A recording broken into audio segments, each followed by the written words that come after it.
So have you ever noticed that many platformers seem to take place where there is no sky? Like if you think about it, SteamWorld Dig is largely underground, Rogue Legacy is largely indoors, same goes for Hollow Knight, which basically only takes place underground. But why? Like we can look at the scene like this in Wonder Boy and it looks awesome. Well, the reason we don't see scenes like these too often is because they by and large don't work. So let's go through each reason why a scene like this doesn't work and show what you should do instead. So first and foremost, let's look at this parallax layer in the foreground. It looks almost 3D, compared to a flat foreground which you quite often see in games. These layers in the front, they're carefully placed to create this illusion. So they basically only work if you lock the camera at this point. If you were to encounter a hole, the effect is ruined.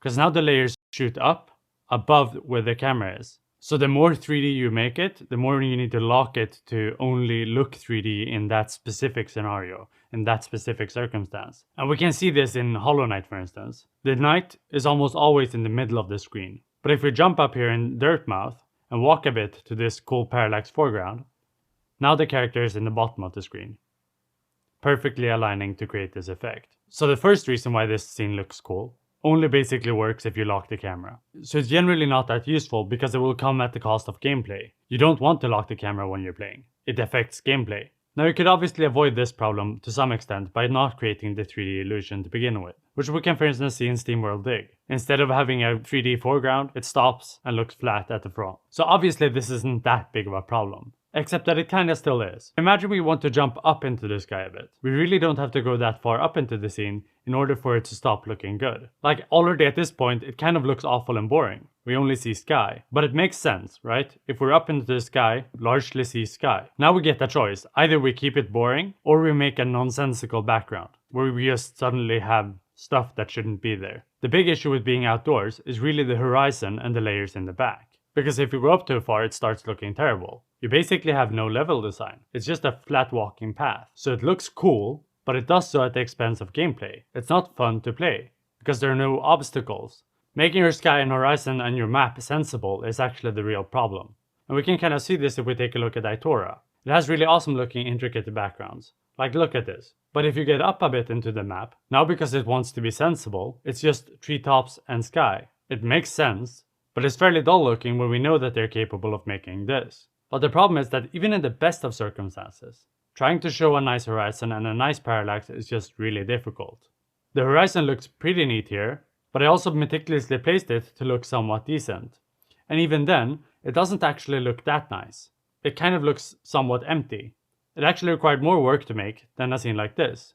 And frankly, it required more work than most of my scenes. Because when you set up your map to be sensible, you have to spend time thinking about how the horizon looks, and how the foreground parallax looks. If the player sees the horizon, they will think about whether the horizon makes sense. So you have to make sure that it does. Compare that to a scene like this, you just have to place assets and it all kind of works out. There is no horizon line to think of, there is no sky to think of, there isn't anything that the player can point out and say, this doesn't make sense. The sky and the horizon ruin scenes. They either look empty, like this, or they create dull and boring gameplay, like this. And we can actually kind of see this problem in Ori. It's generally a pretty good example of a Metroidvania that takes place largely outdoors. But if you take a step and look at it, very few areas actually show any sky or horizon. The sections with platforming that are kind of engaging to play are consistently quite narrow. And that makes sense. If you have a narrow platforming area, you can add a lot of obstacles and it becomes more engaging to play. And then they also have around 3 to 4 background layers that quickly fade into darkness or blur. So we could argue that while all of this looks nice, there isn't that much of a wow factor. At least not when you compare it to these big open spaces. You see the sky, you see the horizon, and it looks great. But as stated, these areas are generally not that fun to play. This section here is just a trading section that you walk past. If we want to show a vast, good, nice open space, we can't add obstacles. So we can kind of see that Ori uses these horizon and open areas sparingly. Even a section like this one, which is kind of engaging to play and kind of narrow, and still feels fairly open, it actually shifts each background layer upwards. This makes it look like we're on a hill, and it actually avoids showing the sky and horizon for as long as possible. There's a good reason for it. Let's look at how we might approach creating an area. We try and create engaging sections to play, a small portion that can teach or test the player's mechanics. And then once we're done, we hand off this area to an artist, and they can make it pretty. The artist then takes this scene and tries to imagine something around it and create something that kind of works with the platforms given. And yeah, that kind of works. But it's not the optimal way for an artist to make a nice looking scene. The optimal way to create a nice looking scene as an artist is to be given an open flat canvas and just kind of make a painting. You create a nice and pretty composition and then fill it with your assets. And that's why these scenes look good. But frankly, it's a bit of a gimmick. It's kind of like a painting you can walk through. And just because this is the best way to create a nice composition, it will still take a lot of time compared to a scene like this. If you take a game like Hollow Knight, you don't really see any attempt to make a horizon. Even more than that, Hollow Knight generally has a fairly lazy but efficient method of creating scenes. And I don't mean lazy in a bad way. If we take a look at most areas in Hollow Knight, you can see that they create something like a cool yarn ball, and then they spam that yarn ball all over the background. Then they create a cool looking shell, and spam that all over the background. Then they create a nice rock and a bush, and spam that all over the background. Weird oval glass objects, bubbles, spikes, crystals, mushrooms. Now I'm not saying that Hollow Knight doesn't have areas that are moderately ambitious. What I am saying is that if you make an area like this, where you're just repeating a rock and a bush over and over, you can focus on the overall depth of the scene. And by the end of it, the scene can often look better than a scene like this. But it doesn't just look better. Since you don't care about the horizon and the sky, you can make the scene as narrow or as open as you want. As narrow or open as the gameplay demands, the level design demands. Even more than that, since you're repeating assets, you can organize each asset under one draw call, making it more performant. If we look back at a scene like this, it prioritizes looking nice, so it requires a lot of assets in order to make the horizon feel realistic. And it also requires a lot of layers.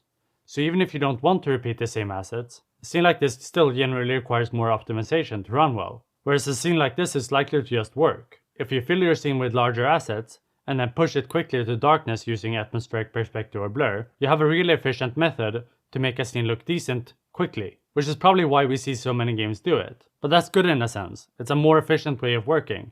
It looks decent, faster. So I'm not gonna say that you can't show the sky ever, but I would generally avoid making a sensible horizon as much as possible. Like we can kind of see this in games like Iconoclasts. It partly takes place outdoors, but it's a kind of odd looking background if you stop and think about it.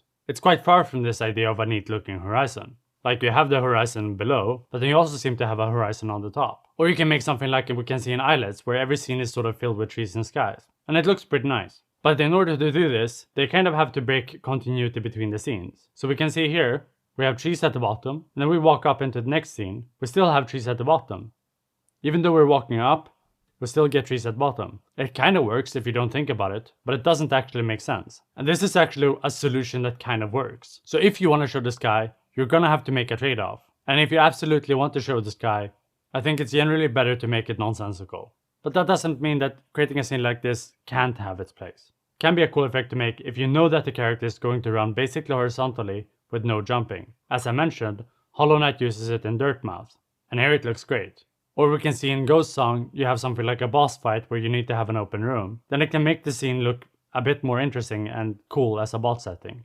But just in general, I prefer areas like this compared to this. Because it's easier making the gameplay, it's easier making the art, and it's easier maintaining performance. Thanks for watching. Bye.